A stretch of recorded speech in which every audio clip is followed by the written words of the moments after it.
طبعا دكتور، نحن شاهدنا التقرير وانت القيت محاضره بالطب البديل، تحكي لنا شوي عن المحاضره. انا الحقيقه كانت محاضرتي ضمن اختصاصي كطبيب اسنان هي استخدام معجون الجانوزي اللي هو من فطر الجانوديرما مع خلاصة النعناع وخلاصة الفلفل الأسود.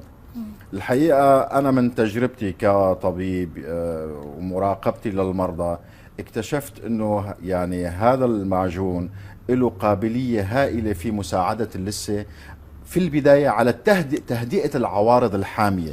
يعني بيجيك مريض نازف، لثته نازفة، بيجيك مريض عم يبكي من الألم اللثوي، خاصة إذا كان المرضى المهملين يعني.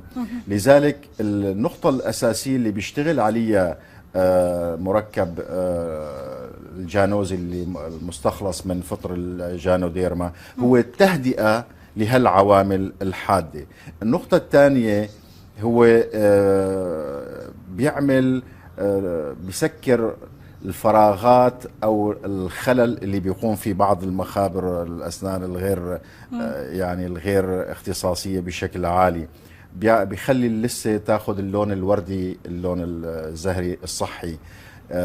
انا بنصح فيه من خلال خبرتي انه مرضاي المساء يعملوا تفريش مع مساج فيه، والصبح او بعد في النهار فينا نستخدموا اي نوع ثاني، ولكن للصحه الفمويه وخاصه اللثويه انا بنصح فيه مساء، ويكون في مثل غرغره، يعني استخدامه لفتره حوالي 10 دقائق، وبعدين حتى لو اخرج المعجون ما يغسل تمه، بامكانه ينام ويخلي المعجون طبيعي. على دكتور نرجع